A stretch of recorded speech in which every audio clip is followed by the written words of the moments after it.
mental. Sí, sí. Ajá. Entonces, tengo que hacer otro curso de 10 horas. Ah, bueno, entonces ya lleva 50, ¿cierto? Es que ese curso es de 40 horas, el de salud Ah, sí, mental. pues tienes que hacer 10 horas más pues, para tener el 5 en el 50%. Pero si quieres tener 5 en el 100%, haces otro curso de 50 horas para completar 100 horas. Ah, listo. Y ahí tienes asegurado el 5, no hay que presentar examen ni nada. El Listo. 5 en el 100%. Sí, 5 del 100% con 100 horas. Listo. Listo. Néstor Pro- Martínez, por favor, me abre la cámara. Cristian Guevara también. Listo. Profe, una pregunta. Adriana, dime. Lo que pasa es que yo me inscribí al curso del SENA, pero a mí no me ha llegado nada, ningún correo, nada. Espérate, preguntémosle. Henry, Henry, ¿cómo hiciste? Es que es el mismo curso que está Henry, pero a él sí le llegó el correo y ya le dejaron tareas, pero pues a mí no. No sabría qué decirte, sí. Pues si fuera algo de la universidad, yo te diría, pero como es algo como tan lejano de que es el SENA, ¿cierto? Con decirte que yo a la profesora no la conozco y yo le hice en estos días la pregunta por algún estudiante que me preguntó lo mismo y y ella me dijo, no, tienen que esperar, o sea, lo mismo. Lo que pasa es que es una base de datos bien grande la que se está llenando y se entrega pues a diferentes profesores. Con la profesora con la que con la que estábamos trabajando, había, creo que hasta el 15 de abril, como que era la fecha para poder eh, entrar en el curso de ella con ese numeral, con ese número que ella nos entregó. Bueno, sí, Profe, entonces, ¿qué se puede hacer? hay que estar pendiente. Sí, porque a mí me aparece matriculado, pero no me ha llegado ningún correo ni nada. Ajá, No sé por qué, o sea, me parece que ya estoy matriculado porque hasta la semana pasada me aparecía preinscrito, sí. o sea, inscrito apenas. ¿Sabes Y por qué ya es? ahorita que lo abro, me Sí, parece matriculado, pero aún no. Yo creo que es como los cursos de diferentes profesores. ajá.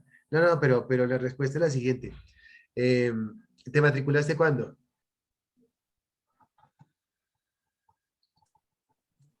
Pues yo ¿Cuándo? me matriculé, creo que el otro día que matriculó Henry, porque él me había más o menos hablado y yo me matriculé bueno, al otro día o el mismo día, no recuerdo muy bien. Ajá, y Henry se matriculó, ¿qué fecha?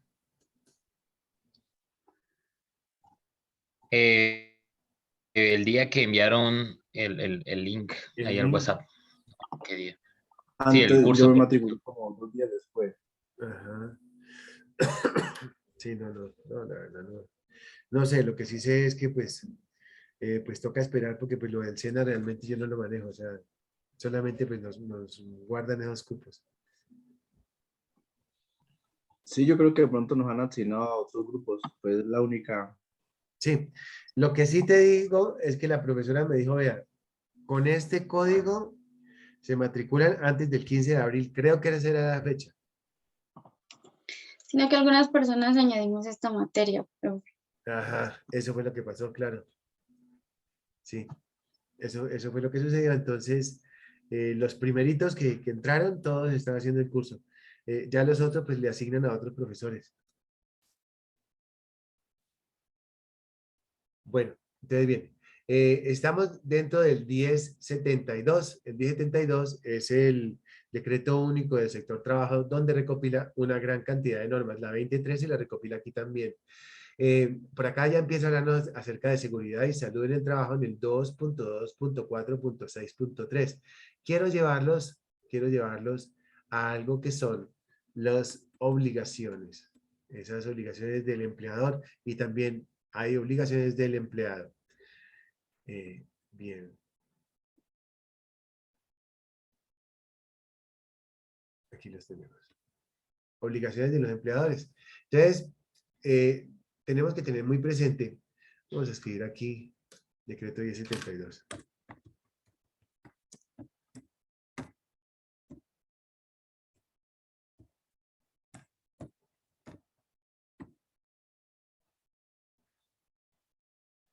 Se llama decreto, ese decreto 1072 es un compendio, una recopilación de todas aquellas normas de seguridad y salud en el trabajo.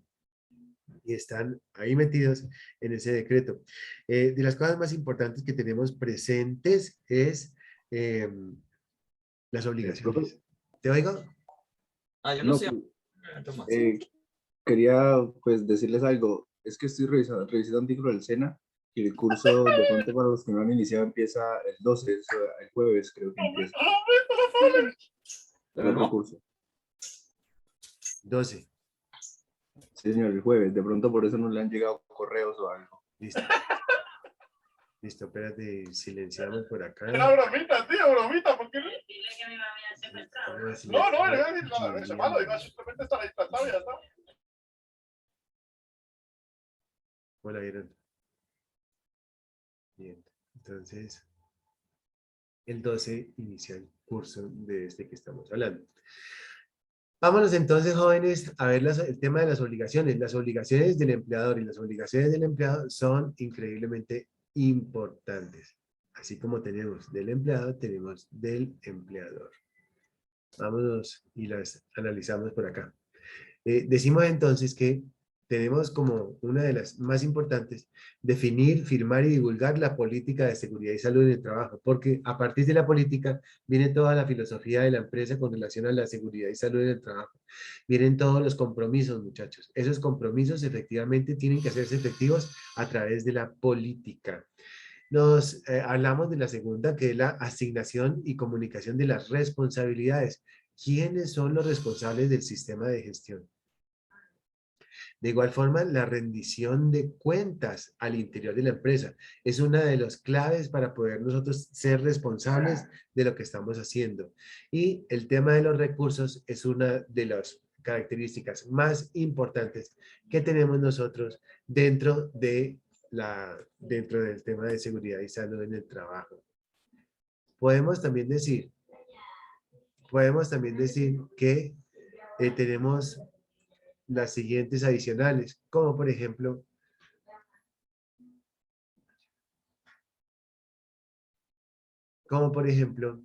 el cumplimiento de los requisitos normativos. Muchachos, ¿ustedes me están copiando? Ya. Ay, creo que se va a apagar esto. Un segundo. A ver, que no, quietos. Ajá, cumplimiento de los requisitos normativos aplicables. Esos requisitos normativos, pues es todo lo que hemos estado nosotros viendo. El tema de la... ¿Voy muy rápido, Henry? El tema de la gestión de los peligros y de los riesgos está directamente relacionado con la GTC 45, que es lo que hemos visto hasta el momento. El plan de anual se debe diseñar en conjunto o en concordancia con el Comité Paritario de Seguridad y Salud en el Trabajo. Ahí se establecen claras metas, los responsables y las personas que lo van a desarrollar. Una de la ARL es muy importante y la participación de los trabajadores. Aquí hacemos referencia a los dos temas que habíamos hablado en la clase pasada, que era el Comité Paritario de Seguridad y Salud en el Trabajo y el vigía ocupacional. ¿Qué diferencia hay entre uno y el otro? Cristian de Guevara, ¿te acuerdas?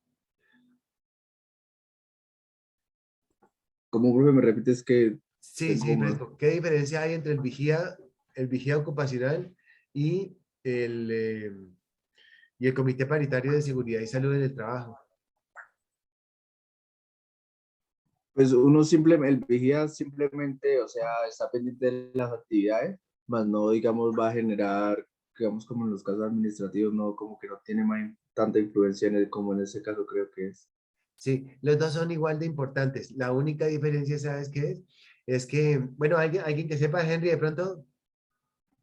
Profe, creo que es por la El cantidad. vigía nada más vigila. Número de trabajadores, Sí, ¿no? señora. El menor a 10, vigía. Sí, señores, está perfecto. Esa es la clave para todos. Si es menor a 10 trabajadores, necesitamos un vigía ocupacional. Si tenemos 10 o más trabajadores, necesitamos un comité paritario de seguridad y salud en el trabajo.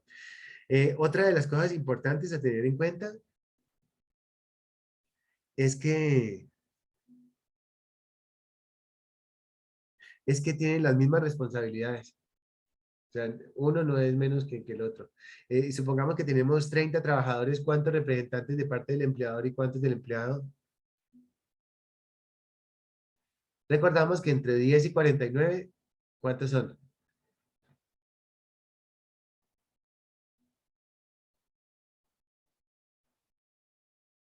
A ver, muchachos. Entre 10 y 49, ¿cuántos son? ¿Cuántos representantes son?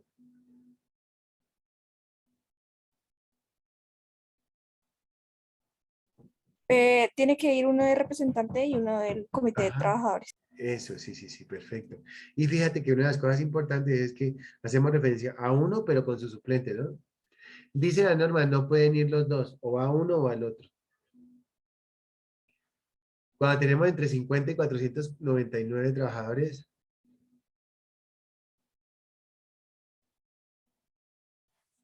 van dos. Entre 500 a 999 van tres y más de 1000 van cuatro. ¿Entre Perfecto. 500 y cuántos, profe? 500 y 999. Ah, vale. Listo. Jóvenes, quiero que vean muy pausadamente estos 6 puntos que son las responsabilidades de los trabajadores. Por cualquiera de estos 6 puede el empleador prescindir de los servicios del trabajador. El primero de ellos es muy importante.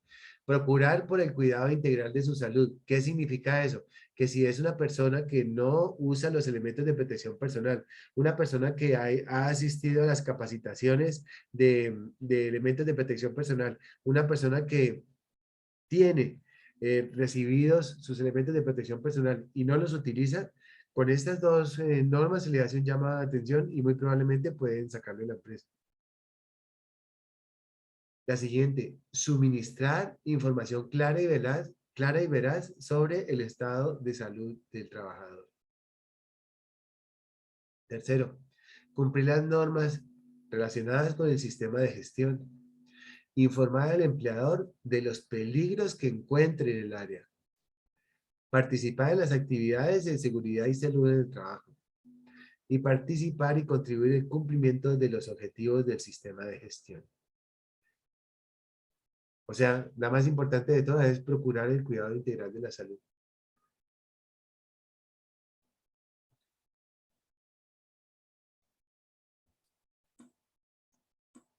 Quiero mostrarles acá.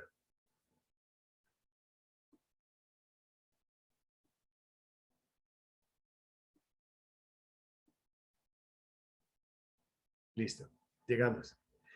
Resulta, muchachos, que parte integral del tema relacionado con la seguridad y salud en el trabajo es este que tenemos acá y que vimos en la clase pasada. Y hace referencia a la GTC 45. En ella podemos observar la identificación de los peligros y la evaluación y valoración de los riesgos. Y vemos todo lo que vimos en la clase pasada. ¿Cómo les fue? Quiero que me cuenten cómo les fue con ese trabajo.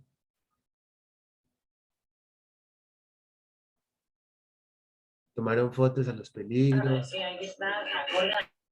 Juliana, cuéntanos. Profe, pues nosotros con mi compañera identificamos los peligros, hicimos la matriz, o sea, la descargamos de una guía que había en internet, la Sí. matriz de la GT45, Sí. un modelo que ya había, y la llenamos en el lugar, y 14 con una empresa que hicimos, que tenía página web, Sí. que es de aquí a Popayán, y ya. Pero, profe, fotos no tomamos, no sabíamos que tocaba tomar fotos. Bueno, no, pues, está bien. Bien. Antiguamente ese sistema de gestión donde se identificaban los peligros y se valoraban los riesgos se llamaba panorama de riesgos, el cual fue cambiado por la GTC 45.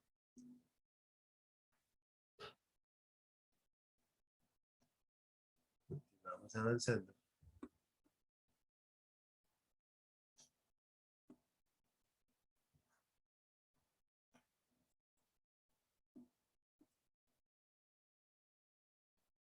Bien.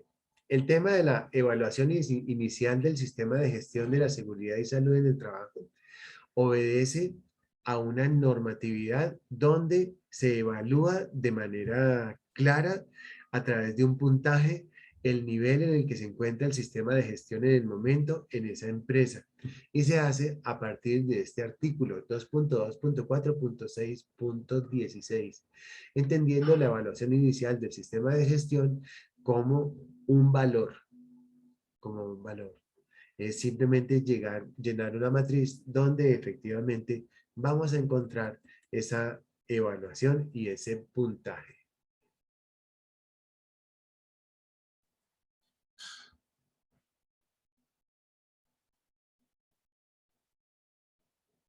Quiero mostrarles aquí donde nos habla de la planificación del sistema de gestión. En esa planificación del sistema de gestión podemos hallar el ciclo PHBA. ¿Ustedes recuerdan qué es? Estuvimos hablando en la clase pasada acerca del tema. ¿Recuerdan qué es, jóvenes? Sí, es planear, hacer, actuar y verificar. Perfecto, muy bien, excelente. Planear, hacer, verificar y actuar. Decíamos que planeamos lo que vamos a hacer, hacemos lo que hemos planeado, verificamos lo que hicimos y actuamos de una manera proactiva tratando de revisar con un espejo lo que hicimos, lo que se planeó anteriormente. Y si se puede mejorar, se hace. Cuando se puede mejorar, nuevamente partimos al planear. ¿Cómo les parece, muchachos? Es realmente así. Y por eso es que se llama mejoramiento continuo. Se llama mejoramiento continuo por eso. Porque después de que finaliza el ciclo, vuelve e inicia el ciclo.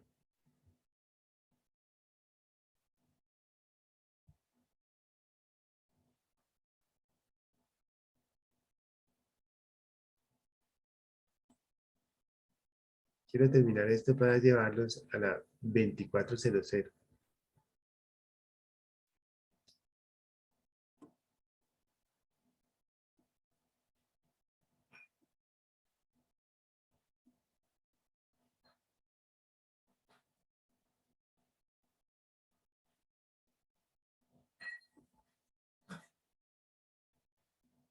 Aquí está.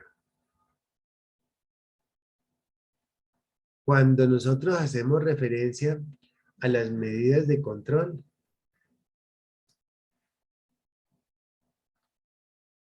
que ustedes las recuerdan porque las leyeron, o las trabajamos mejor, recordamos que hacemos referencia a lo que son los controles de ingeniería. Y hacemos referencia a los controles de ingeniería cuando hablamos de controles en la fuente, en el medio y en el trabajador. Quiero resaltar especialmente lo siguiente.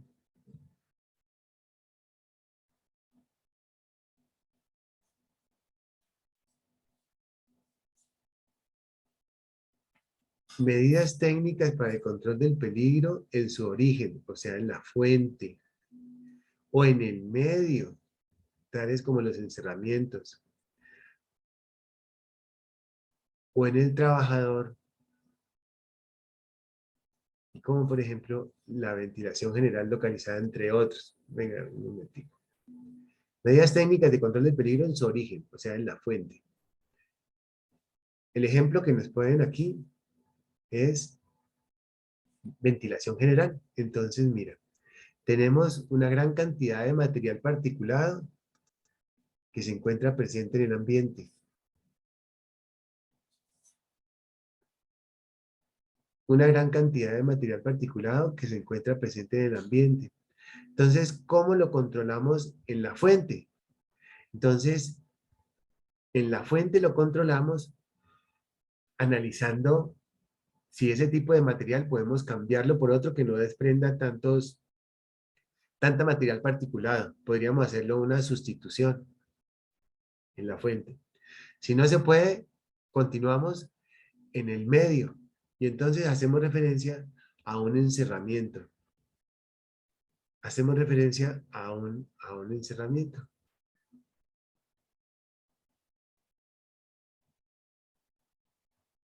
Y en ese encerramiento decimos que el peligro ya se encuentra confinado en ese momento. Y ahí para este caso específico lo que tenemos que hacer es un sistema de extracción. Y captamos a través de un ventilador, de un extractor, ese material particulado. Para eso necesitamos encontrar varias cosas. Para este ejemplo, necesitamos entonces velocidad de captura del contaminante, porque no es lo mismo capturar acerrín, por ejemplo, que un polvillo, que un polvillo de madera, porque es muy diferente el tamaño de ese material contaminante. Para después encontrar el área del encerramiento y luego encontramos el caudal. De esa manera podríamos hacer un encerramiento como nos dice aquí ese artículo que son los controles de ingeniería. ¿Sí estamos? Entonces, todo lo que tenga que ver con controles de ingeniería lo hacemos los ingenieros. Para ese caso específico que nos está poniendo el ejemplo, lo que tendríamos que hacer es lo siguiente, muchachos. Y me dicen ustedes si es o no un control de ingeniería. ¿Sí estamos de acuerdo? Cogemos en primer lugar, analizamos el material contaminante. Al analizar el material contaminante, lo que nosotros hacemos al analizar el material contaminante es ver el tamaño de la partícula, porque dependiendo del tamaño de la partícula es la velocidad de captura. Tiene mayor velocidad de captura aquel material contaminante que sea más pesado. Después de que tengamos esa velocidad, lo que nosotros hacemos es básicamente encontrar el área que nosotros, por donde nosotros vamos a capturar ese material contaminante. Como tenemos el área y tenemos la velocidad, hallamos el caudal. ¿Cierto? ¿Vamos bien hasta ahí, Daniel? ¿Sí, Henry? Muy bien. Pero hasta ahí solamente hemos repasado lo que sabemos. ¿Cierto que sí? Partimos entonces del hecho de que ya conocemos el Q, que es el caudal. Pero como nos dimos cuenta en este ejemplo que tenemos aquí, miren ustedes, tenemos el área de esta, aquí tenemos pues largo, pero también tiene ancho por el lado de acá, largo y ancho, ya tenemos identificado el material contaminante. Al tener identificado el material contaminante, tenemos identificada la velocidad de captura. Como ya tenemos el área, podemos hallar el caudal Q que va a pasar por aquí. Pero como ustedes observan, esta área de este ducto que es redondo, es muy diferente a esta área de acá. Entonces vamos a encontrar entonces la nueva velocidad que pasa por aquí. Al encontrar la nueva velocidad, vamos a encontrar unas mayores pérdidas. Al encontrar mayores pérdidas y como tenemos un área diferente, se incrementa la velocidad. Tenemos unas pérdidas más altas. Y allá es donde vamos con el tema de controles de ingeniería, porque necesitamos encontrar las pérdidas por fricción y las pérdidas por presión de velocidad para poder hallar la presión estática. A eso es que se refiere este ejercicio con la ventilación general y localizada, entre otros. Pero así como este, tenemos pues una gran cantidad también de peligros, como temperaturas y otros. ¿Sí? Controles administrativos. Podemos entonces, miren lo que dice aquí. Medidas que tienen como fin reducir el tiempo de exposición al peligro. Claro, tales como la rotación del personal. Miren ustedes que este es un tema muy bonito, que efectivamente tenemos nosotros que interiorizarlo en nuestra cabeza. Y son medidas de control de ingeniería. Rotación o cambios en la duración o tiempo de la jornada de trabajo. Y hablamos de algo que se llama la dosis. Hacemos referencia a la dosis, que debe ser menor o igual a 1. La dosis, menor o igual a 1, hace referencia al límite máximo permisible que se encuentra como el TLB. Esa dosis, vamos a hablar pues en un futuro cercano acerca del tema de la dosis. Y por último, hallamos lo que tiene que ver con los elementos de protección personal. Esos elementos de protección personal están en el artículo 176 y 177, que yo los había dejado básicamente como una tarea. Quisiera que me dijeran de la manera más madura si lo estudiaron o no. Los elementos de protección personal. Sirley, ¿estudiaste? Juliana Zúñiga, ¿lo estudiaste? Sí. ¿Sí? Sirley, Sí, Juliana. profe, es la que nos habla de el tipo de material de guantes, depende del trabajo que estemos, Sí. los cascos, los tapabocas de diferentes tipos, por ejemplo, guantes de silicona, bueno, depende de lo que estemos realizando, hay un tipo de guante y de cada EPP. Sí, Juliana, tienes toda la razón. Mira que uno en la vida, tú de pronto ustedes muchachos, de pronto en la vida, ustedes han visto, yo les pedí el favor que vieran un video de Steve Jobs que se llama Discurso en Stanford. ¿Se acuerdan? Néstor, ¿de pronto lo viste? Daniel, ¿de pronto lo viste? Tatiana, ¿de pronto lo viste? Ese discurso en Stanford es una cosa increíble. Juliana, Yesenia, ¿lo viste?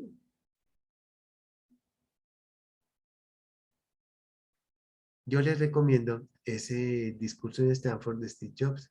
Steve Jobs es para mí el genio moderno de este siglo.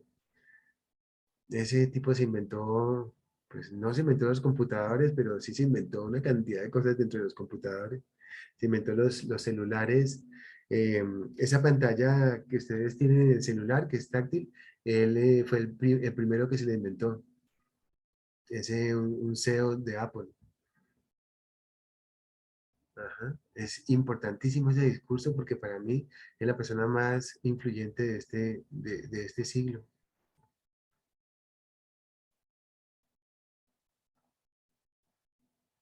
Profe, Sí, una preguntita, lo estoy buscando, es el que dice discurso de graduación, sí, Stanford. sí, ¿cómo te parece? Ah, listo, profe. Una berraquera, ¿quieren verlo? ¿Lo vemos? Sí, profe, pues Sí, preséntalo es de tan una vez. importante.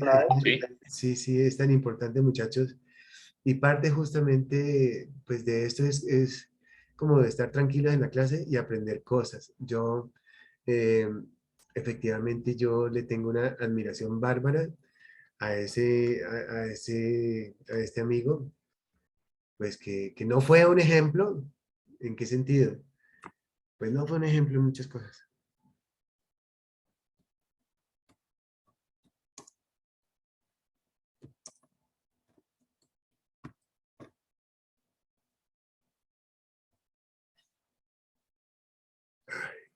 Eso a mí me causa tanta impresión cada vez que lo veo. Dura 15 minutos, vamos a ver si lo podemos ver.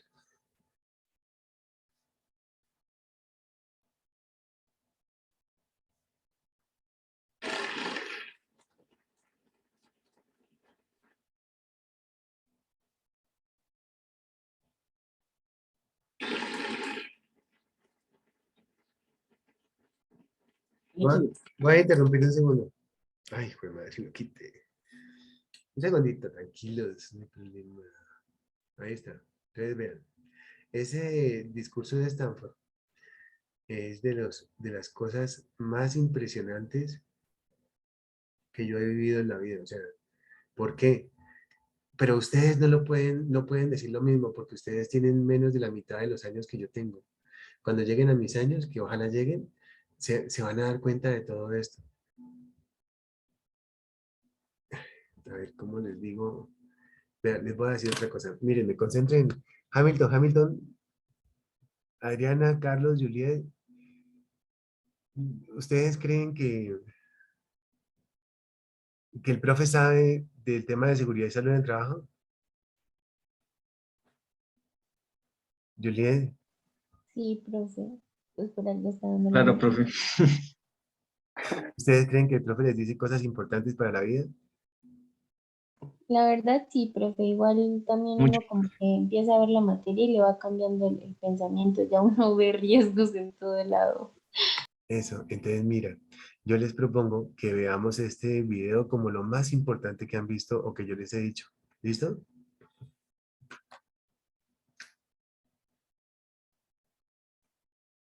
Para mí lo es.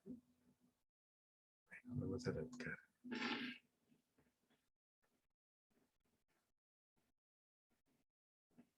Tengo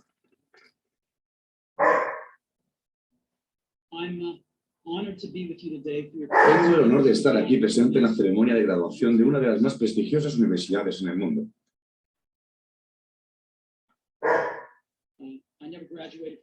Para decir verdad, esto es lo más cerca que estuve jamás de una graduación universitaria. Hoy deseo contarles 3 relatos acerca de mi vida. Esto es todo, nada del otro mundo, simplemente 3 relatos. El primer relato es acerca de unir los distintos puntos. Abandoné los estudios en Reed College después de los primeros 6 meses, pero luego permanecí como oyente por otros 18 meses aproximadamente, antes de dejarlos completamente. Así que, ¿por qué abandoné? Todo comenzó antes de que yo naciera. Mi madre biológica era una joven soltera, graduada universitaria, que decidió colocarme en adopción. Creía enérgicamente que debía ser adoptado por universitarios graduados, de tal modo que todo se organizó para que fuese adoptado al nacer por un abogado y su esposa. Excepto que cuando emergí, ellos decidieron en el último momento que deseaban una niña. Así que mis padres, que estaban en una lista de espera, recibieron una llamada en medio de la noche que decía: tenemos un varoncito inesperado. ¿Lo quieren? Dijeron, por supuesto. Mi madre biológica averiguó más tarde que mi madre adoptiva nunca se había graduado de la universidad y que mi padre nunca había terminado el colegio secundario. Rehusó a firmar los papeles definitivos de adopción. Solo se avino a hacerlo unos meses después, cuando mis padres le prometieron que algún día yo iría a la universidad.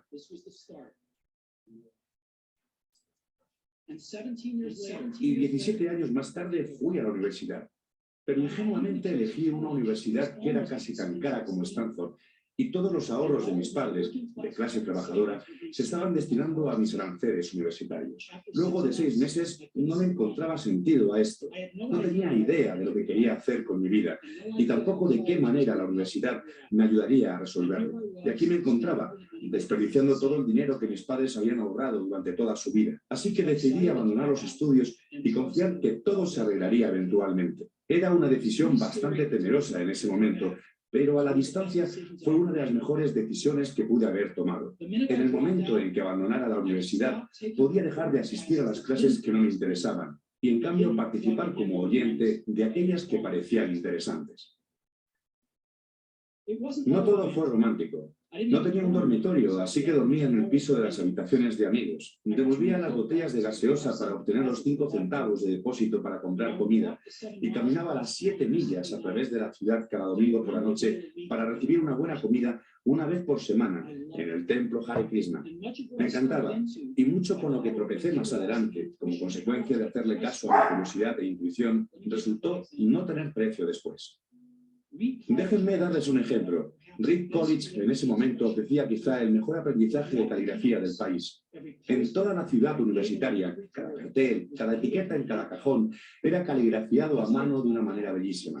Dado que había abandonado los estudios y no tenía que asistir a las clases normales, decidí tomar un curso de caligrafía para aprender cómo se hace eso. Aprendí acerca de los tipos de letras, cómo variar la cantidad de espacio entre diferentes combinaciones de letras, todo aquello que hace que la admirable tipografía sea grandiosa. Era hermoso, histórico, artísticamente sutil, de un modo que la ciencia no puede captar, y yo lo consideraba fascinante. Nada de eso albergaba siquiera la mínima esperanza de alguna aplicación práctica en mi vida. Pero 10 años más tarde, cuando estábamos diseñando la primera computadora Macintosh, todo volvió a mi mente, y lo volcamos todo en la Mac. Era la primera computadora con bellísima tipografía. De no haber asistido a ese único curso universitario, la Mac no hubiera tenido nunca tipos de letras múltiples o fuentes espaciadas proporcionalmente. Y dado que Windows simplemente copió a Mac, es posible que ninguna computadora personal las hubiera tenido.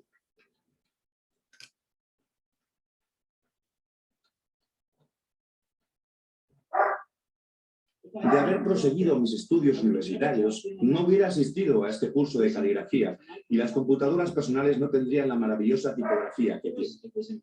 Por supuesto que era imposible haber unido los diferentes puntos mirando hacia el futuro cuando estaba en la universidad. pero fue muy claro el mirar para atrás 10 años más tarde. Nuevamente, no se pueden unir los distintos puntos mirando para adelante. Se pueden unir únicamente mirando hacia atrás. Así que deben confiar que de alguna manera los puntos se unirán en el futuro. Deben confiar algo en sus agallas, el destino, la vida, el karma, lo que sea. Este enfoque no me ha traicionado nunca e hizo toda la diferencia en mi vida.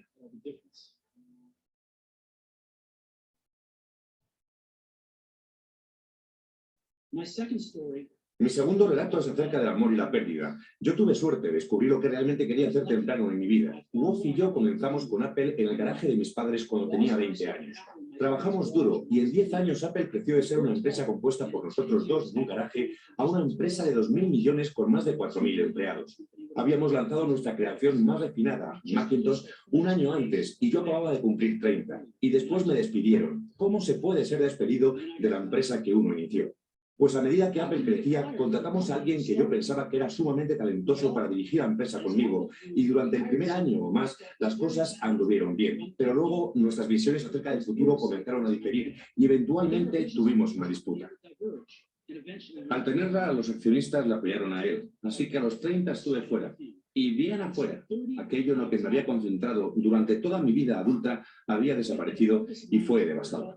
Realmente no supe qué hacer durante unos pocos meses. Sentía que había decepcionado a la anterior generación de emprendedores, que había soltado la batuta mientras que me la estaban pasando. Me reuní con David Packard y Bob Noyce y traté de disculparme por haber echado a perder las cosas de tal manera. Yo representaba un fracaso público muy importante y hasta pensé en retirarme del baile. Pero poco a poco empecé a darme cuenta de que todavía amaba lo que estaba haciendo. El curso de los acontecimientos en Apple no había cambiado eso para nada. Había sido rechazado, pero aún amaba lo mío. Así que decidí empezar de nuevo. No me di cuenta entonces, pero resultó que el hecho de haber sido despedido de Apple fue lo mejor que me pudo haber pasado. El peso del éxito fue reemplazado por la facilidad de convertirme en un principiante una vez más. Con menor certidumbre acerca de todo, me dio rienda suelta para ingresar en uno de los periodos más creativos de mi vida. Durante los siguientes 5 años, inicié una empresa llamada Next, otra empresa llamada Pixar, y me enamoré de una maravillosa mujer que se convertiría en mi esposa. Pixar llegó a crear el primer largometraje animado por computadora en el mundo, Toy Story, y en la actualidad es el estudio de animación más exitoso a nivel mundial. En un giro destacado de acontecimientos, Apple adquirió Next, volví a Apple, y la tecnología que desarrollamos en Next está en lo más recóndito del renacimiento actual de Apple. Y tenemos, Laurel y yo, una maravillosa familia juntos. Estoy seguro de que nada de esto hubiera pasado de no haber sido despedido de Apple. Fue un trago amargo, pero creo que el paciente lo necesitaba. A veces la vida golpea en la cabeza con un ladrillo. No pierdan la fe. Estoy convencido de que lo único que me mantenía en curso era que amaba lo que hacía.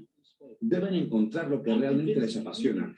Y esto es tan cierto respecto del trabajo como lo es respecto del amor.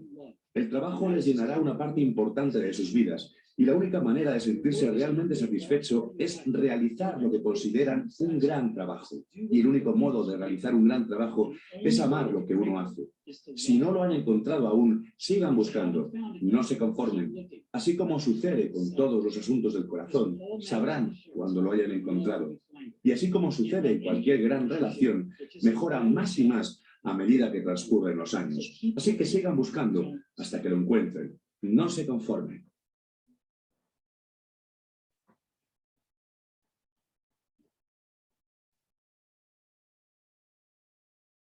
Mi tercer relato es acerca de la muerte.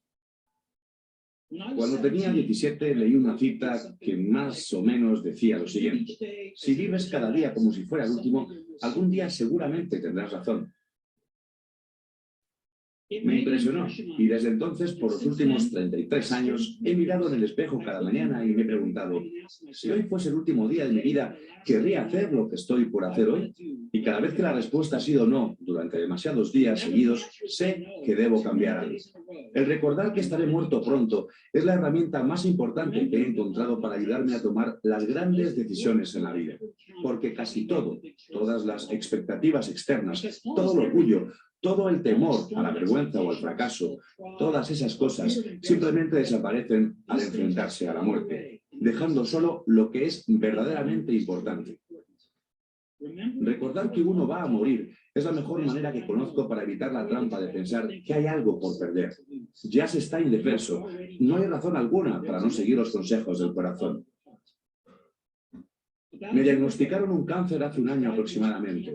Me practicaron una tomografía computada a las 7:30 de la mañana y claramente mostraba un tumor en mi páncreas. Yo ni sabía lo que era el páncreas. Los médicos me dijeron que este era seguramente un tipo de cáncer incurable y que no llegaría a vivir más de 3 a 6 meses. Mi médico me aconsejó ir a casa y arreglar mis asuntos, que es el código médico para prepararse para morir. Quiere decir que hay que tratar de explicarles a los hijos todo aquello que pensaba que iba a tener 10 años para contarles en pocos meses. Significa asegurarse de tener todo puntualmente arreglado, de modo que sea lo más fácil posible para la familia. Significa empezar a decir adiós. Pasé el día entero con ese diagnóstico. Luego por la tarde me realizaron una biopsia en la que introdujeron un endoscopio por la garganta, a través del estómago y hasta los intestinos. Pusieron una aguja en mi páncreas y retiraron algunas pocas células del tumor. Estaba sedado, pero mi esposa, que estaba allí, me dijo que cuando vieron las células, bajo el microscopio, los médicos comenzaron a gritar porque resultó que era una forma muy rara de cáncer pancreático que se cura mediante cirugía. Me realizaron la cirugía y estoy bien ahora.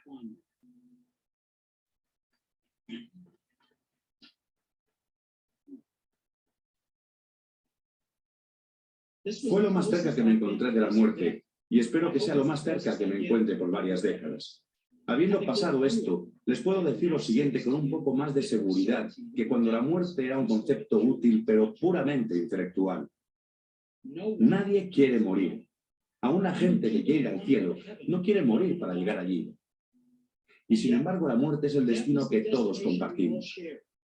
Nadie ha logrado escapar, y así es como debiera ser, porque la muerte es muy probablemente la única mejor invención de la vida. Es el agente de cambio de la vida. Retira del camino lo viejo para dar paso a lo nuevo. En este momento, lo nuevo son ustedes, pero algún día no demasiado lejano, gradualmente, se convertirán en lo viejo y se los sacará del camino. Lamento ser tan dramático, pero es realmente cierto. Su tiempo es limitado, así que no lo malgasten viviendo la vida de otro. No se dejen atrapar por el dogma, que implica vivir con los resultados de las creencias de otros. No permitan que el ruido de otras opiniones ahogue vuestra voz interior. Y lo que es más importante, tengan el coraje de seguir a sus corazones e intuición. De algún modo, ellos ya saben lo que ustedes realmente quieren llegar a ser. Todo lo demás es secundario.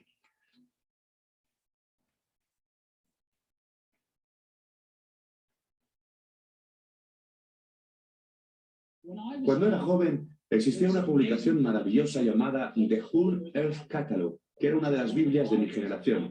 La había creado un sujeto llamado Stewart Brand, no demasiado lejos de aquí, en Menlo Park, y le transmitió su toque poético. Esto sucedía en los últimos años de la década de 1960, con anterioridad a la publicación mediante computadoras personales y de escritorio, así que todo se llevaba a cabo con máquinas de escribir, tijeras y cámaras Polaroid. Era una clase de Google en edición rústica, 35 años antes de la aparición de Google. Era idealista y desbordante de herramientas prolijas e ideas importantes. Stewart y su equipo publicaron varias ediciones de The Whole Earth Catalog y luego, cuando habían cumplido su ciclo, publicaron una edición final.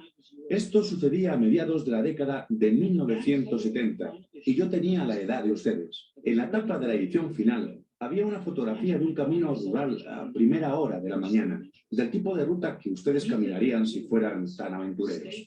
Debajo de la foto aparecían las siguientes palabras: si no se tiene avidez por el conocimiento, no se conocerá el éxito. Era su mensaje de despedida al anunciar el fin de la publicación. Si no se tiene avidez por el conocimiento, no se conocerá el éxito. Y siempre he deseado eso para mí. Y ahora que ustedes se gradúan para empezar de cero, deseo eso para ustedes. Si no se tiene avidez por el conocimiento, no se conocerá el éxito.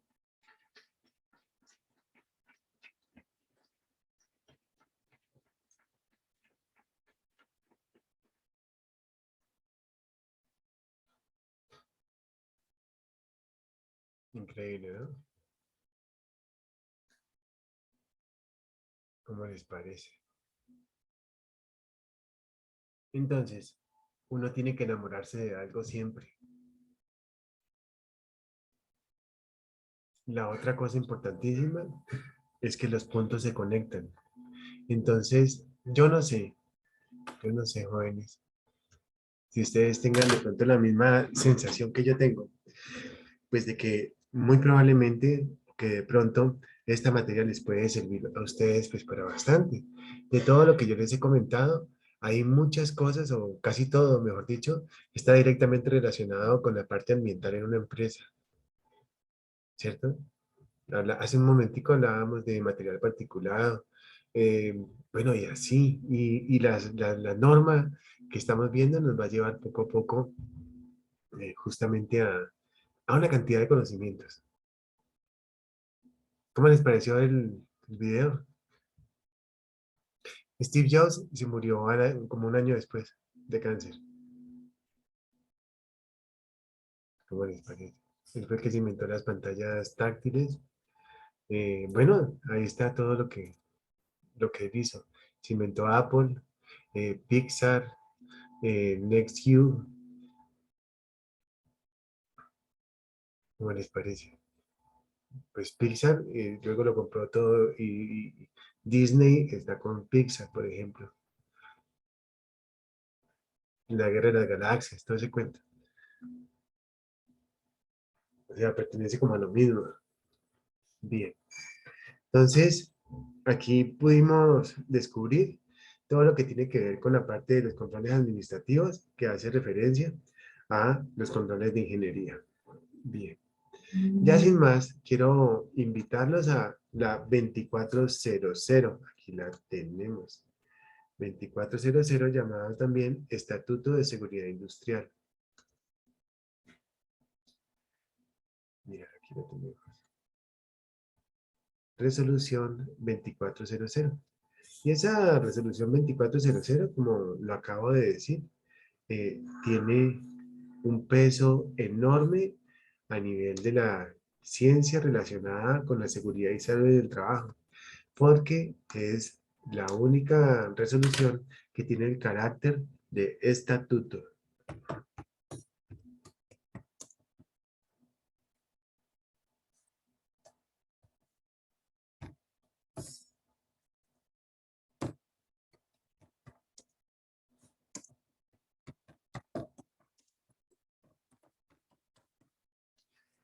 Y hay dos normas importantes.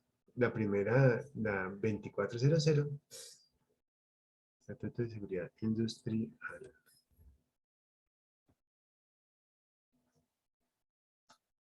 Aquí lo tenemos. Bien. Y ese Estatuto de Seguridad Industrial hace referencia a lo siguiente.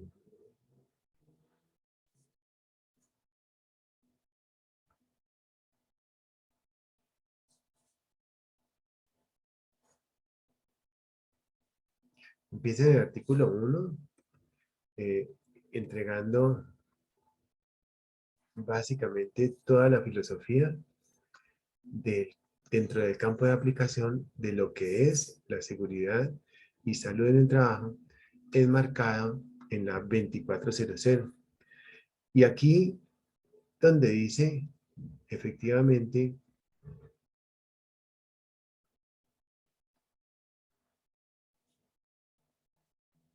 lo siguiente.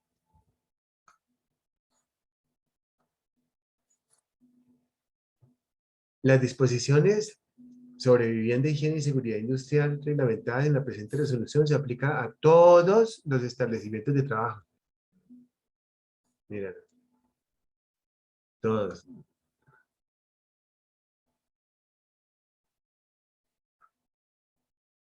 Sin perjuicio de las reglamentaciones especiales que se dicten para cada centro de trabajo, o sea, sin que importe nada. Y aquí nos dice, con el fin de preservar y mantener la salud física y mental. Bueno, pero preservar y mantener son sinónimos, ¿cierto, jóvenes? Míralo aquí, qué interesante esto. Nos habla de preservar y mantener. Y por primera vez nos habla de la parte mental. Preservar y mantener la salud física y mental. Y estamos en la 2400. Quiero invitarlos a que busquemos en un momento la ley novena. La ley novena, ¿ustedes han oído hablar de ella? Esa ley novena tiene una gran cantidad de temas de carácter ambiental. Esa ley novena es increíblemente importante. Pero para el tema de seguridad y salud en el trabajo, empieza desde el artículo 80. Y en el artículo 80 nos dice lo siguiente. Es muy parecida a la legislación que acabamos de ver.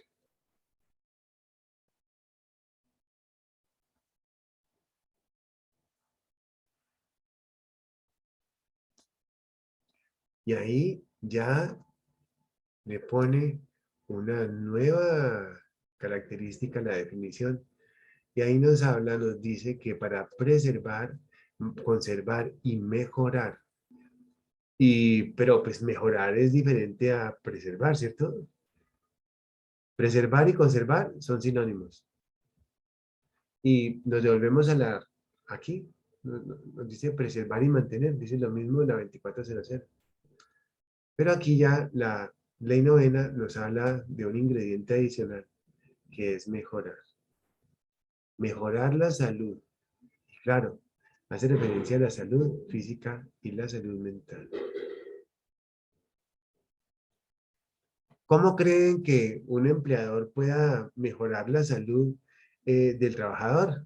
Quiero oírlos. Daniel, háblame.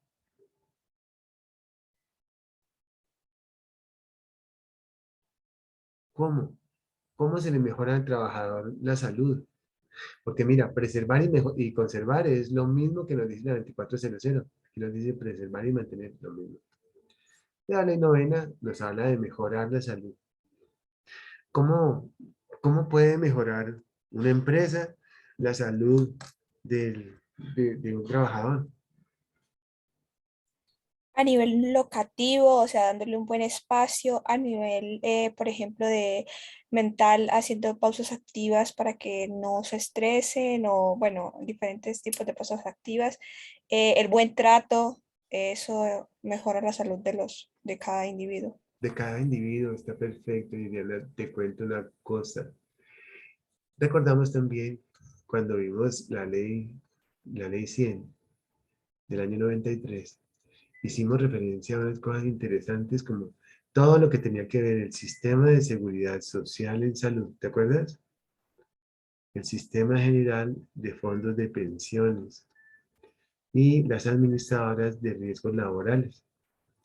En el momento en que el trabajador entra al sistema de salud con la EPS, le hacen unos exámenes.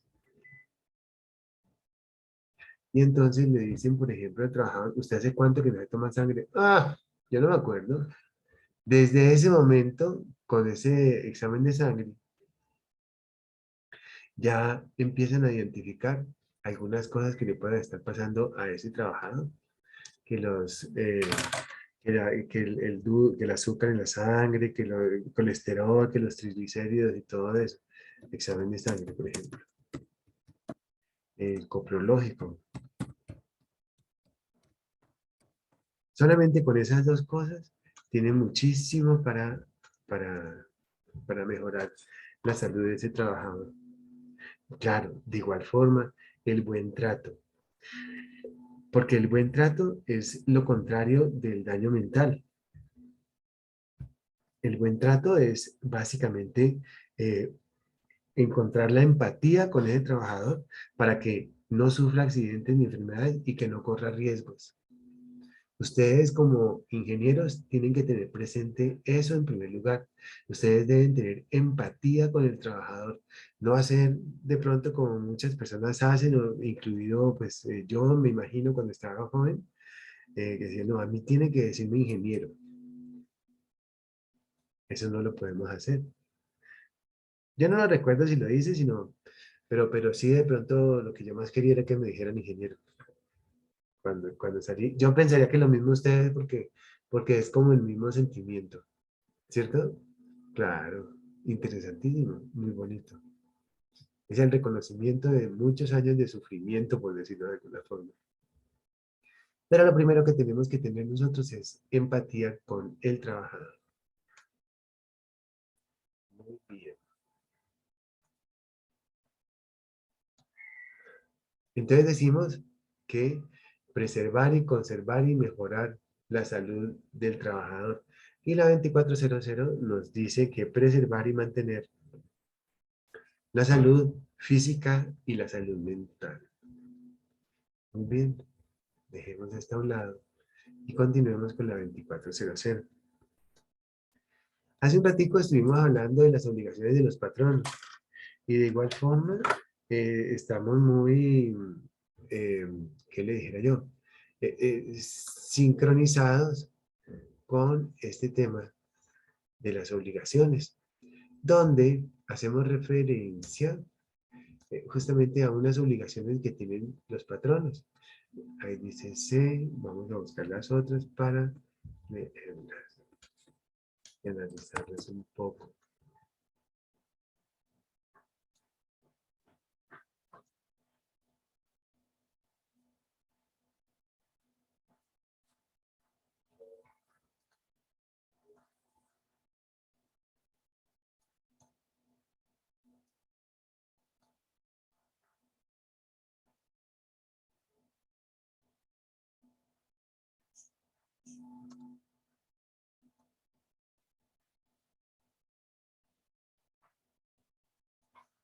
Muy bien, aquí las tenemos.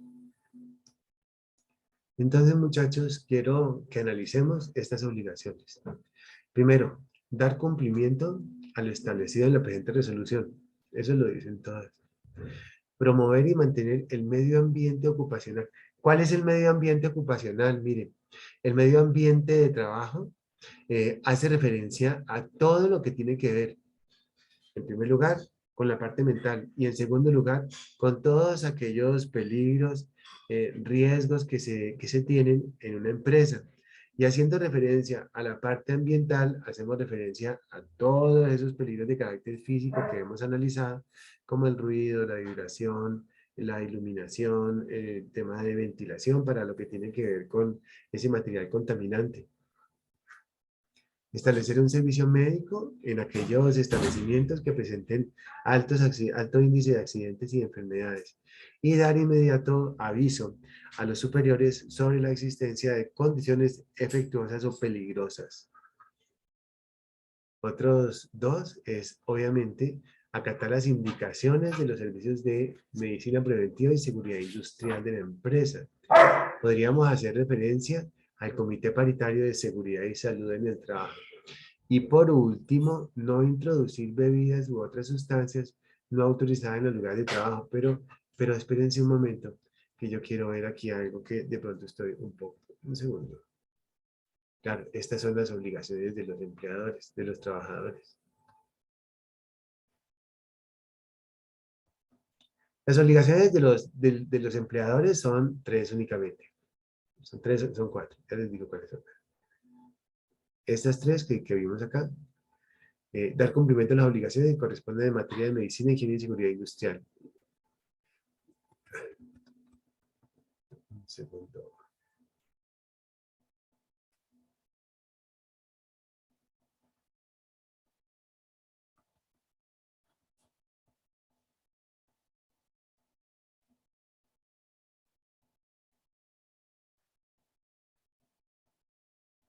Desde el patrono. Dar cumplimiento a lo que tiene que ver con seguridad y salud del trabajo. Promover y mantener el medio ambiente ocupacional en adecuadas condiciones.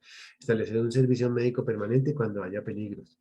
Proveer y mantener un medio ambiente ocupacional en adecuadas condiciones de higiene y seguridad de acuerdo a las normas establecidas en la presente resolución.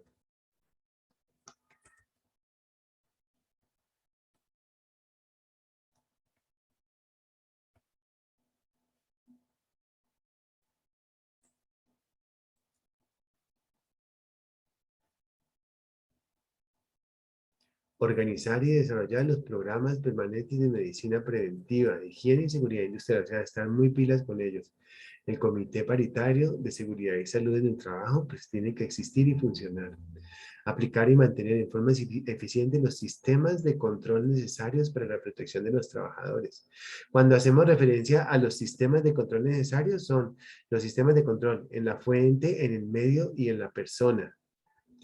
Otra, última, suministrar instrucción adecuada a los trabajadores antes de que se inicie cualquier ocupación sobre los riesgos y peligros que puedan afectarles. Quiero mostrarles aquí lo siguiente. Vámonos acá, llevemos esta última y ya les comento algo. Miren, pues aquí tenemos a unos trabajadores y aquí tenemos a un empleador diciéndole cómo es que tienen que hacer el trabajo. Él lo primero que les va a decir, vea, usted está en riesgo 1, usted está en riesgo 2, usted está en riesgo 4. Sus labores de riesgo 4 efectivamente son mucho más peligrosas que las de riesgo 1. Porque usted es el conductor de la empresa. Ah, bueno. Muy bien. Eso le dijo. Ok. Entonces ahí lo está instruyendo sobre los riesgos y los peligros que puedan afectarle. Su labor de conducción, pues es muy peligrosa. Usted tiene que andar siempre con el cinturón de seguridad. Usted no puede andar bebiendo, etcétera, etcétera. Entonces ahí se lo dice. Porque usted es riesgo 4. Muy bien. Y ahora nos vamos y ya retomamos lo que les estoy diciendo ahorita. Y ahora retomamos con las obligaciones de los trabajadores.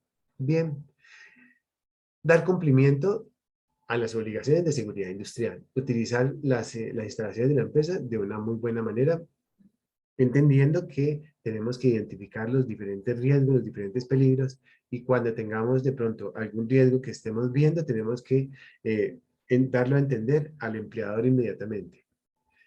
Y esta que tenemos aquí es la hermanita de la que yo les acabo de explicar. De esta de acá. Esta es del empleado. Y esta otra es del empleado.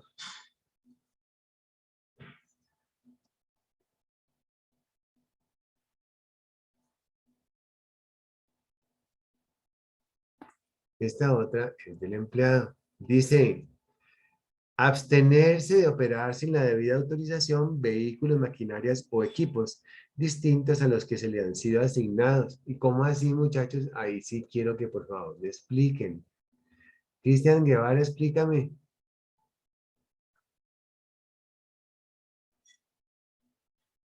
Julián, explícame.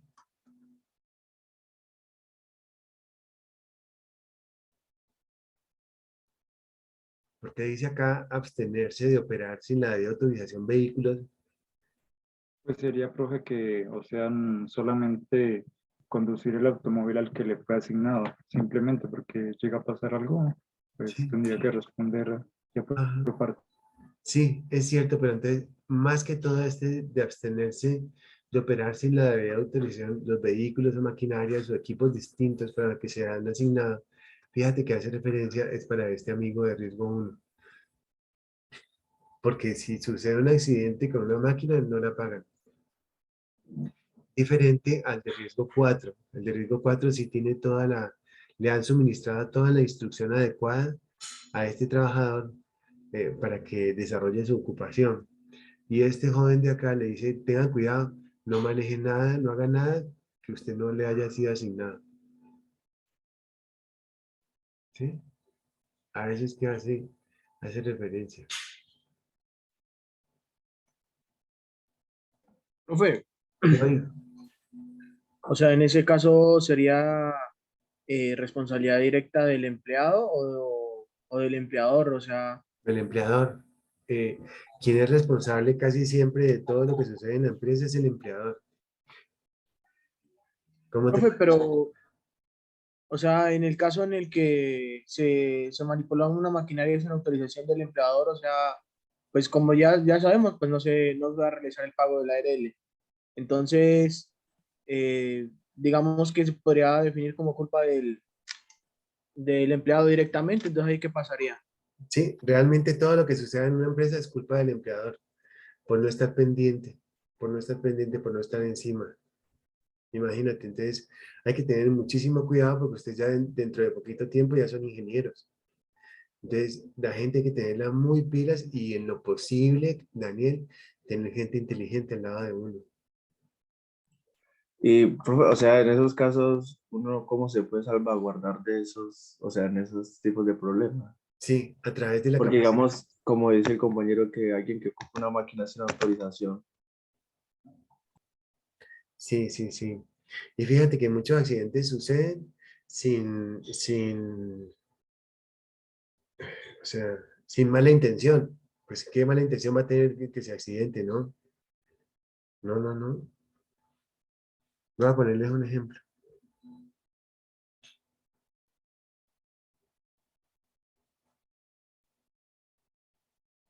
Resulta que a un trabajador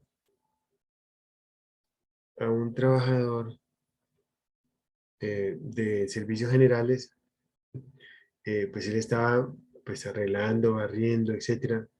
Pero él tenía conocimientos de construcción. Servicios generales lo tenemos catalogado pues como uno o como dos, clasificación uno o dos. Pero él había sido constructor durante muchos años. A él le cambiaron un medicamento para la tensión arterial que se llama losartán de 50. 2 días antes se lo cambiaron por otro que se llamaba valsartán de 80. Diferente, ¿no? Entonces, hubo algo hubo que hacer un arreglo en un segundo piso y este señor pues se prestó para hacerlo, o sea, a pesar de que él no era riesgo 4, era riesgo 1, pero toda su vida había trabajado con temas de construcción, pues ¿qué le puede decir que no? ¿Cierto? Entonces el empleador le dijo, sí, pues vaya, hágame el favor. ¿Qué sucedió? Se mareó, se le bajó la tensión y se cayó y se partió el hombro. ¿Por qué? ¿Qué fue lo que le pasó? Efectivamente, se le ha bajado la tensión a 90, 60, 90. Lo normal para una persona es 120, 80, no sé, 70. Cuando hicieron la investigación del accidente, se dieron cuenta que él no estaba catalogado en riesgo 4, que es el riesgo para la construcción, sino que estaba en riesgo 1, a pesar de que en los últimos 20 años había sido maestro de construcción. ¿Quién puede pensar en eso? ¿Quién puede efectivamente predecir algo así? Que ni el mismo trabajador se había dado cuenta de lo que estaba sucediendo. Se desmayó. La visión de él y la de todo, la del empleador y de todo el mundo, era que él era un maestro, con toda razón, pero sufrió un accidente que nada tenía que ver con su habilidad como maestro, sino sucedió porque, ¿sí? Cosas del destino podrían llamarse.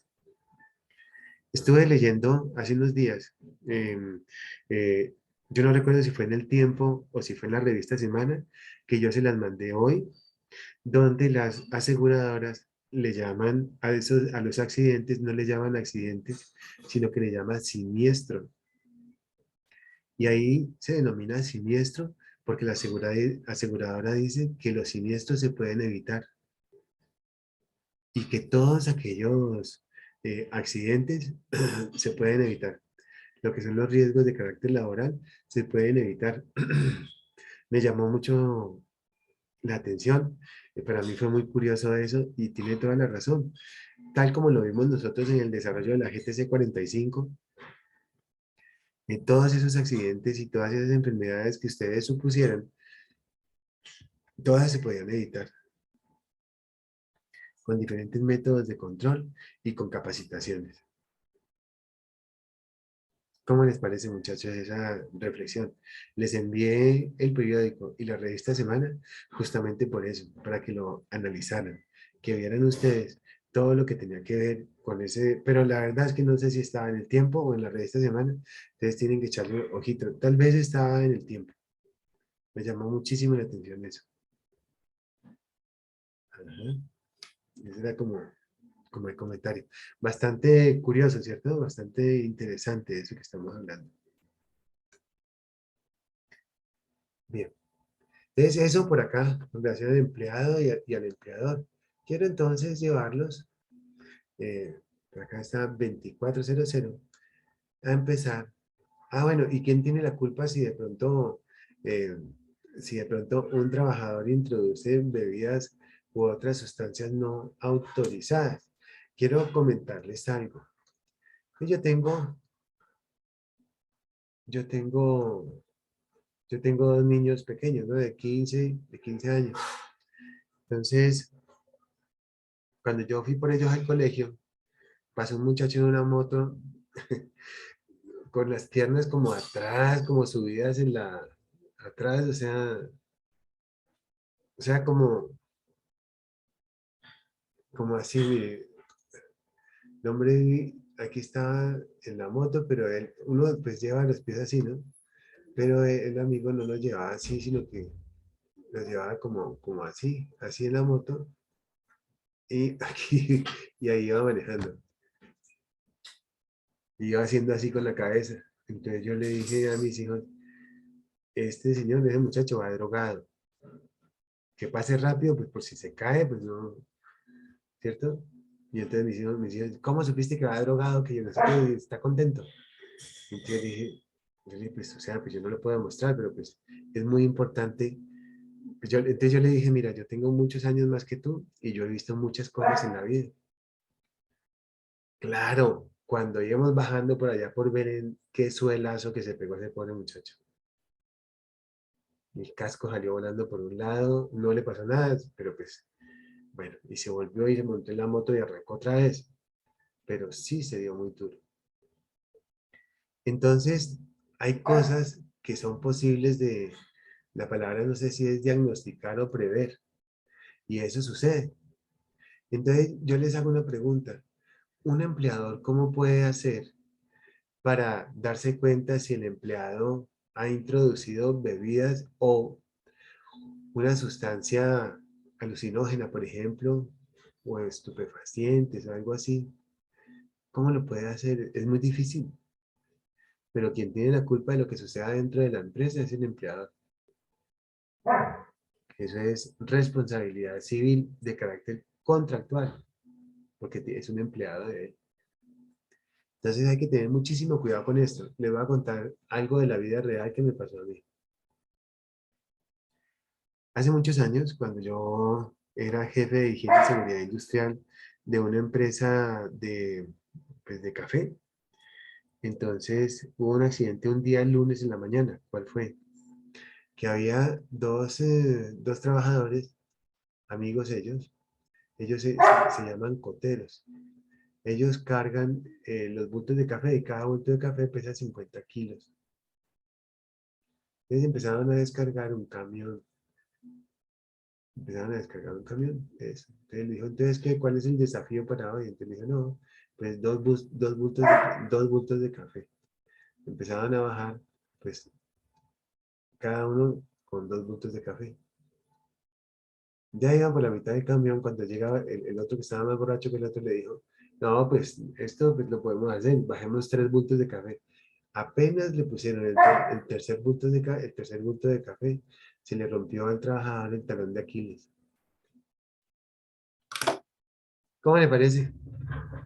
El talón de Aquiles, Dios mío, eso es nada más duele, nada más de pensar.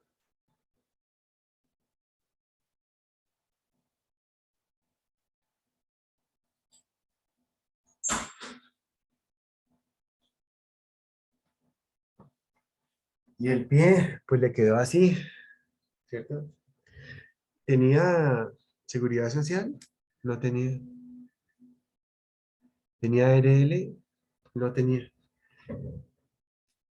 Estaba a cargo de una empresa que se llama una precooperativa, donde esa precooperativa los tenía afiliados, pero como un seguro muy pequeño.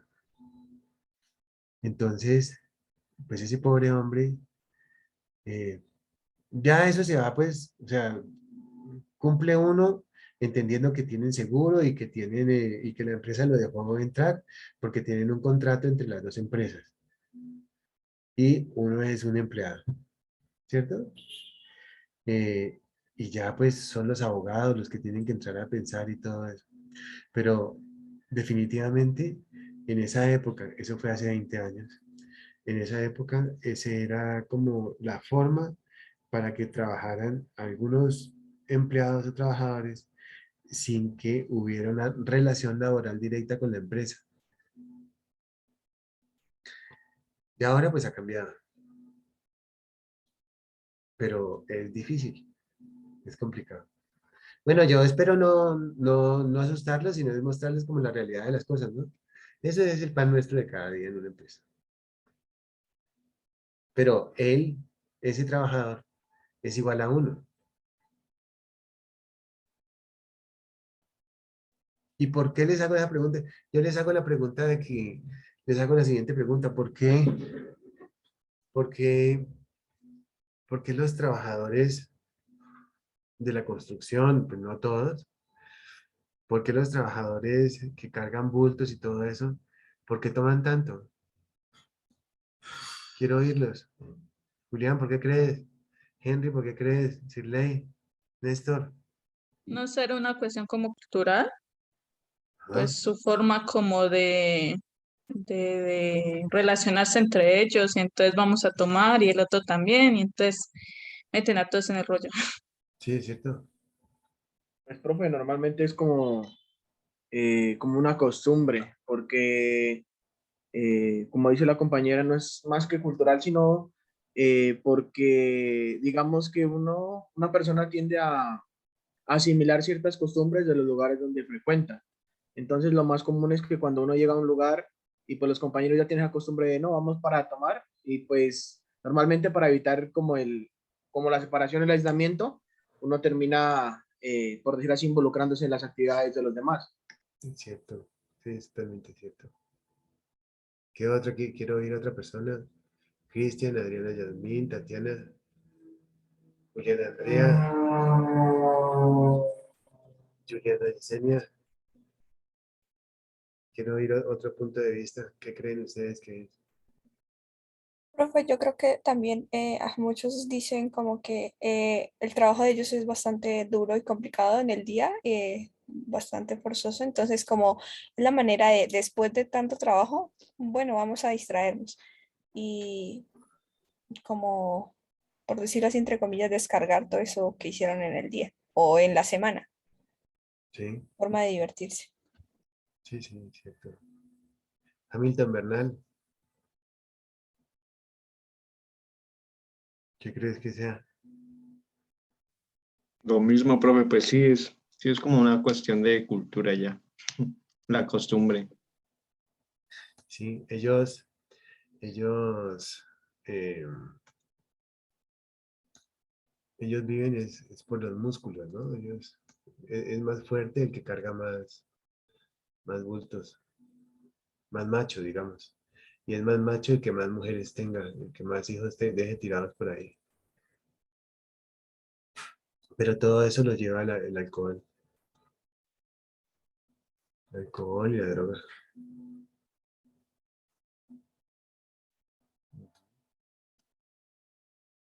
Es por eso hay muchos estudios. Y justamente por el alcohol y todo lo que ustedes dicen, claro, es entendible y esa es la raíz del problema.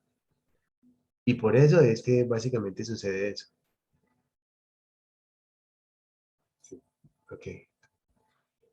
Bueno, entonces arrancamos con de los inmuebles destinados a los establecimientos de trabajo y empieza a hablar de los edificios, empieza a hablar de las edificaciones de carácter permanente y temporal y nos dice entonces que existen esas dos clasificaciones, las edificaciones de carácter permanente y las edificaciones de carácter temporal, donde la permanente es para aquellos trabajadores.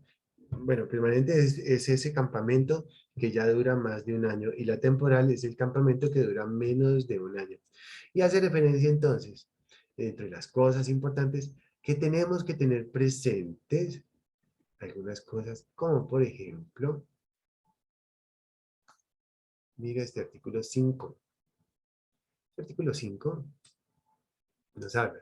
Las edificaciones en los lugares de trabajo permanentes o transitorias, las vías de tránsito, servicios higiénicos, sanitarios y demás dependencias deberán estar construidos y conservados de forma tal que garanticen la seguridad y la salud de los trabajadores y del público en general. Continuamos entonces con ese parágrafo de ese mismo artículo 5 y nos viene a decir lo siguiente. Las instalaciones, máquinas, aparatos, equipos, canalizaciones y dispositivos complementarios de los servicios de agua potable, desagüe,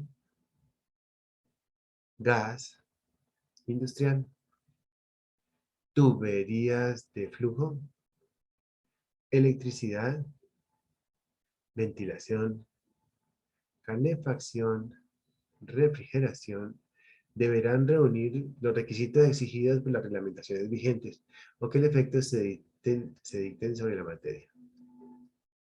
Entonces dice que todo eso tiene unas normas. Bien. Artículo 6. Empieza a hablarnos de la construcción, de las escaleras, de los ascensores, de las plataformas, de los pasamanos y todo esto. Y el artículo 7 ya empieza a hablarnos de la iluminación. El artículo 7 empieza a hablarnos acerca de varias cosas interesantes. Pero, ¿cuáles son esas cosas? Las tenemos. Y nos dice que todo lugar de trabajo debe contar con una buena iluminación en cantidad y calidad, acorde con las tareas que se realicen, y debe mantenerse en condiciones apropiadas la temperatura para que no implique deterioro para la salud ni las limitaciones en la eficacia de los trabajadores, y se debe proporcionar la ventilación necesaria para mantener un aire limpio y fresco. Y entonces vean que esto que yo voy a resaltar acá, quiero preguntarles si tienen que ver con la ingeniería ambiental. ¿A quién llaman cuando tienen problemas de iluminación? ¿A quién llaman cuando tienen problemas de temperatura? ¿A quién llaman cuando hay problemas de ventilación? Quiero preguntarle, Henry, ¿a quién? Pues diría uno al ingeniero ambiental, ¿no? Diría uno el ingeniero ambiental. Pues claro que sí. Después de esta clase, de estas clases que vamos a ver conmigo, claro que sí, muchachos. Es el ingeniero ambiental. No hay otro, ¿cierto, Henry?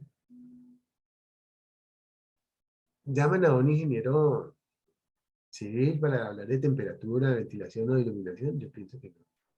Juliana Yesenia, ¿qué opinas? Sí, profe, es un campo de acción del ingeniero ambiental. Es un campo de acción interesantísimo, ¿cierto? Y ustedes van a aprender conmigo este tema que es súper chévere y así suavecito como lo estamos aprendiendo. Mira lo interesante. Ajá. Y eso nos dice el artículo 7, nos habla de iluminación, nos habla de temperatura, nos habla de ventilación. Empecemos por bajar, por favor, esa aplicación que yo les mandé al WhatsApp hace un rato. De pronto podríamos bajarla, muchachos, de pronto la bajaron. Bajémosla en un segundito y me dicen cuál es el nivel de iluminación que tienen ahorita.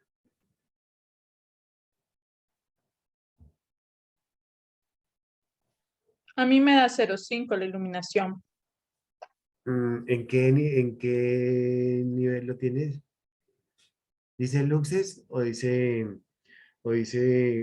bujías pie? Debe ser bujías pie, lo debes tener.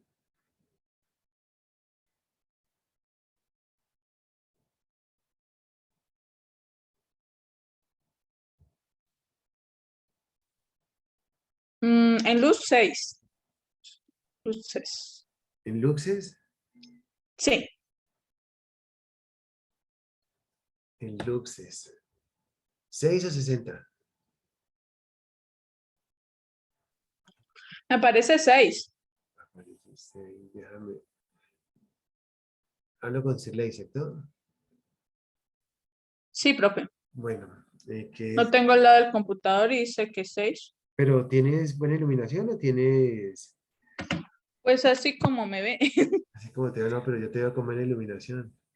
Ajá, Sino lo que muevo y 6 es muy bajito. De pronto tu celular se te ha caído o es un celular viejito. pues ya tiene sus años.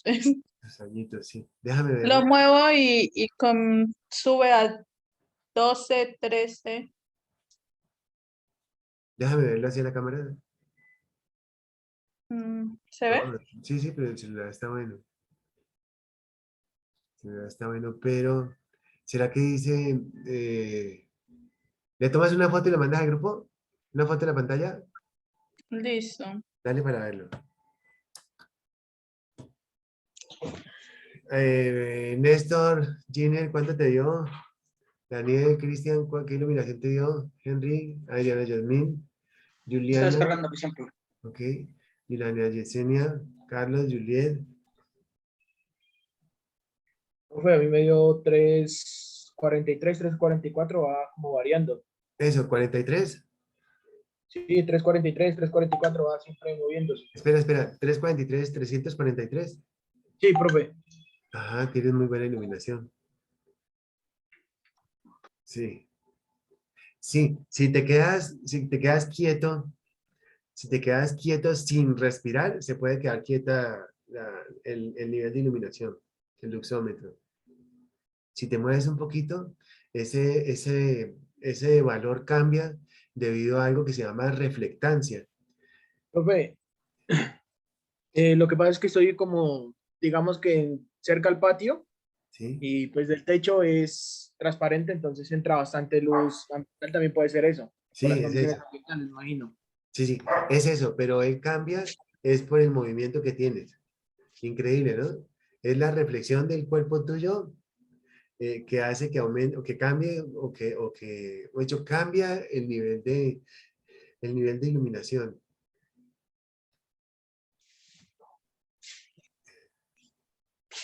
Julián, ¿cuánto te dio?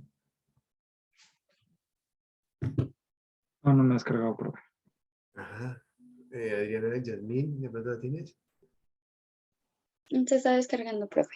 Ok, ¿quién más lo tiene? Cristian Guevara, Giner, Juliana Yesenia, Juliana Andrea, Néstor, Juliet, Carlos, Hamilton, ¿lo tienes? Sí, profe. ¿Cuánto te dio? 70 y 69. Está ahí cambiando. Está cambiando, está perfecto. ¿Cómo sabemos si está bien o si está mal? Porque podemos buscar algo que se llama Reglamento Técnico de Iluminación, la página 77, y ahí tenemos unas tablas y podemos observar si está bien o si no. O si está mal, pero no es el día de hoy el que vamos a hablar acerca de eso. Sí, aquí yo tengo, por ejemplo, 64 luxes. Imagínate. Decirle, ¿te cambió la iluminación? Profe, es que yo en estos momentos estoy debajo de como de la escalera, Es oscura. entonces pues sí se ve con harta luz acá, pero lo muevo un poquito y entonces sube, lo muevo a la ventana y sube más, ¿En cuánto de la ventana, cuánto te sube? como a 110, 120 más o Ah, menos. ajá, sí, sí. Perfecto, es eso. Muy bien, perfecto, perfecto. Ok, ¿no? Continuemos. Mire que aprendimos hoy algo bien interesante, que era justamente este tema de la iluminación. Y ustedes cuando dicen tengo 60 luxes, muchachos, miren el tablero, la medición de luxes o digamos que la identificación de luxes se hace con la L y con la X. LX, los luxes. Hace referencia a la cantidad. Y lo que es. Profe, y lo que tiene que ver que dice mínimo y máximo, ¿Me repites? ¿Me repites? o sea, en la aplicación, ¿no? Lo de luces sí o sea, aparece, pero ¿qué significa lo de mínimo y máximo? Es el nivel mínimo a que llegaste y el nivel máximo a que llegaste. Y hay otro que se llama average. El average es el promedio. Mm. Ajá, ¿cómo te parece? Interesante, ¿no? O sea, y entonces, ¿cómo podemos interpretar el mínimo y máximo? Eso es mínimo y máximo en luces, ¿cierto? Sí, sí, porque resulta que en el reglamento técnico de iluminación tenemos algo que se llama, bueno, el mínimo y el máximo, sí, pero ahora tiene un nombre que se llama, espérate, sí, entonces tenemos en el reglamento técnico de iluminación, decimos, tenemos la actividad económica y de ahí, por ejemplo, relojería. De relojería te dice cuánto está el mínimo, cuánto está el máximo y cuánto debería de ser el medio en la relojería. No sé, una sala de cine, el mínimo, el máximo y el medio, ahí lo tenemos. Entonces, ese nivel de iluminación, pues lo tenemos nosotros con el luxómetro. El luxómetro es una aplicación que tenemos en el celular, pero no realmente no es muy exacta, porque para eso tenemos unos equipos especiales que se llaman luxómetros. Perfecto. Aquí en cuanto a iluminación, decimos la cantidad, 60 luces, y la calidad depende del foco luminoso. Y puede ser un bombillo incandescente, o puede ser halógeno,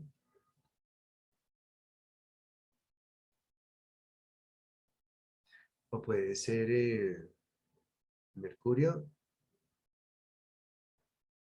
o puede ser de sodio, o puede ser como los de la facultad que se llaman de flúor, fluorescentes, o pueden ser LED. Bueno, una cantidad. También podríamos hablar lo mismo de temperatura y de ventilación un buen rato, unas buenas horas. Y lo vamos a hacer cuando lleguemos al tema. Quiero llevarlos acá.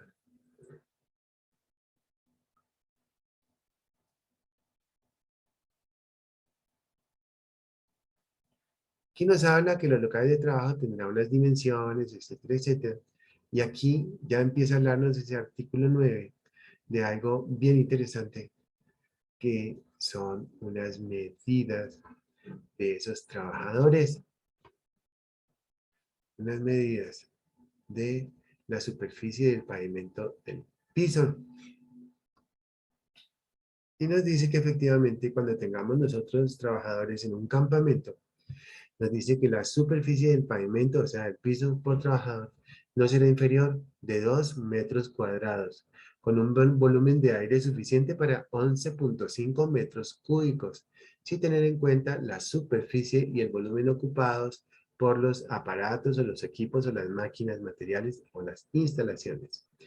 Y dice, por último, no se permitiría el trabajo en los locales cuya altura del techo sea menor de 3 metros, cualquiera que sea el sistema de cubierta.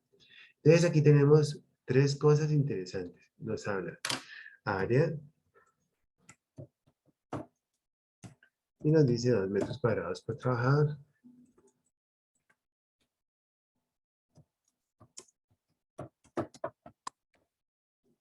Eso es lo primero que nos dice. Nos dice otra cosa interesante y es que nos habla de un volumen de aire.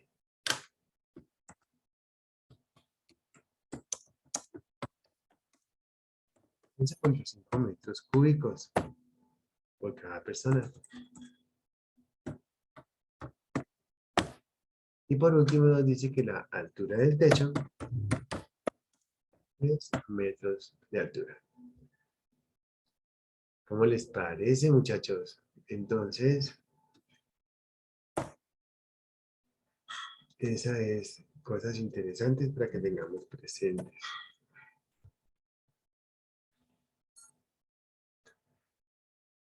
Un salón de clase ocupado por 25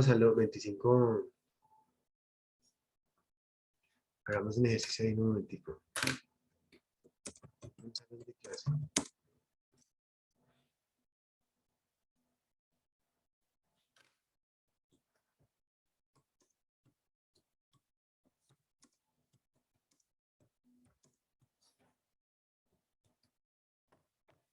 salón de clase ocupado por 25 pupitres, cuya área, o sea, de cada pupitre.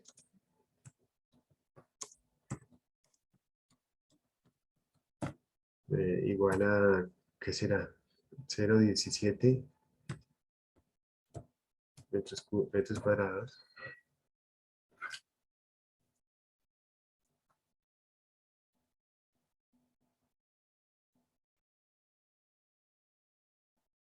Un salón de clase ocupado por pupitre, 0,17 metros cuadrados. ¿Qué medida debería tener? ¿Qué medida debería tener?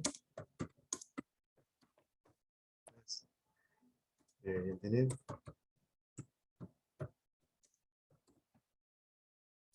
si un lado mide 7 metros. Hagámoslo entre todos en un momentico, ¿cierto? ¿Cómo creen que deberíamos hacerlo, muchachos? Un salón de clase ocupado por 25 pupitres, pues para 25 personas, ¿cierto? Cuya área por pupitre es 0,17 metros cuadrados. ¿Qué medida debería tener si un lado mide 7 metros? Entonces, piénsenlo, a ver, 2 minutos y me dicen.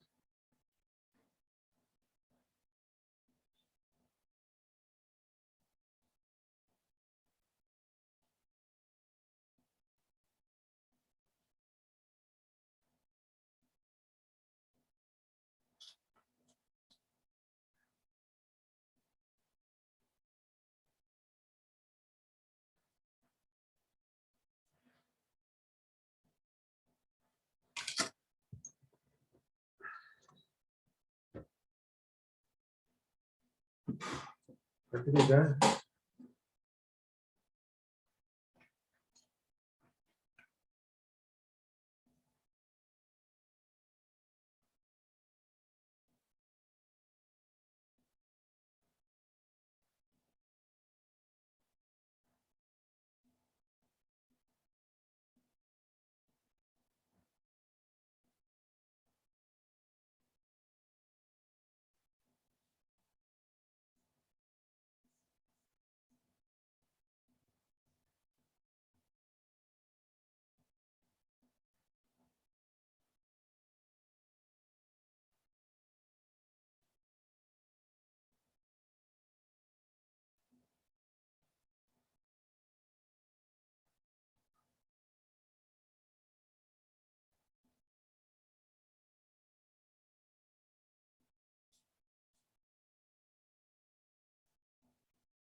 Ay, muchachos, los oigo. Hamilton, Bernal.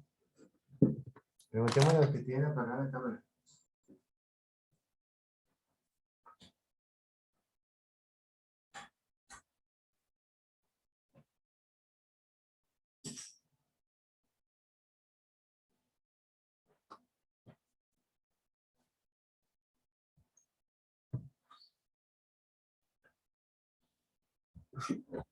Henry, ¿de pronto ya lo hiciste?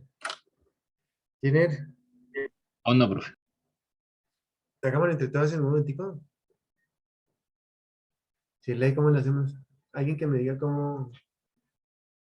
Daniel, ¿cómo lo hacemos? Juliana, ¿cómo lo hacemos? Juliet, Néstor. Calcular el área que ocupan Eso. los pupitres. Sí. Entonces sería 25 por 0,17. ¿Eso cuánto nos da? ¿Como 4 metros? 4.25. 4.25. Es listo. Ya tenemos 4.25 metros cuadrados. Muy bien. Ahora nos dice que son 25 trabajadores. Por 2 metros sería 50 metros cuadrados. Y le sumamos esto de acá, 54.25 metros cuadrados. ¿Cierto? Y como tenemos un lado que es 7 metros, pues nos entrega el valor del otro lado, y ya 7 por 7, 49. Eso nos tiene que dar como 750. 7.75 metros. Eso sí, perfecto. 7,75 metros por un lado, 7 metros por el otro, y ya sabemos que la altura son 3 metros. ¿Sí? Muy bien. Bueno, muchachos, ¿cómo les pareció lo que estamos ya empezando a ver? Que es esa ley novena, que eso es una belleza, que la 2400, que esa es una belleza, y llamado también Estatuto de Seguridad Industrial. Por ahí vamos a empezar. ¿Listo? Bueno, muchachos, les mando un abrazo. Nos vemos entonces en la siguiente clase, que es el día jueves. ¿Listo? Bueno. Listo, profe, gracias. Chao, chao. Nos vemos. Hasta luego. Chao, chao, chao. Hasta luego. Hasta luego, profe. Hasta luego.